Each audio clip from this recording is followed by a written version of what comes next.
સુરતના કીમ ગામે અંબાજી મંદિરમાં પાણી ભરાઈ ગયા છે। પરિસરમાં આવેલા મહાદેવ મંદિરમાં પાણી ભરાઈ ગયા છે।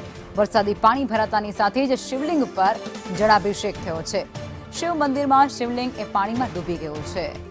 આ તસવીરો અત્યારે સુરતના કીમ ગામેથી સામે આવી રહી છે। અંબાજી મંદિરમાં પાણી ભરાઈ ગયા છે। ત્યાં એક શિવ મંદિર પણ આવેલું છે, જ્યાં પણ પાણી ભરાઈ ગયા છે। મહાદેવના મંદિરનું જે પરિસર છે તે અત્યારે પાણીમાં ડૂબેલું જોવા મળી રહ્યું છે। એ નંદી મહારાજ છે તે પણ પાણીની અંદર જોવા મળી રહ્યા છે। સાથે જ શિવલિંગ ઉપર અત્યારે પાણી ફરી વળ્યું છે અને જેને લઈ અને એવું કહેવાય છે કે મેઘરાજાએ પોતે જાણે શિવલિંગનું અભિષેક કર્યું હોય તેવું કહી શકાય છે।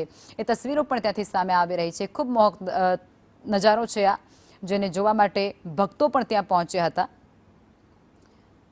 સુરતના કીમ વિસ્તારની આ ઘટના છે, જ્યાં અંબાજી મંદિર આવેલું છે અને એ મંદિર પરિસરમાં પાણી ફરી વળ્યું છે। બાજુમાં જે શિવ મંદિર આવેલું છે તેમાં પણ શિવલિંગ અત્યારે પાણીમાં ગરકાવ જોવા મળે છે।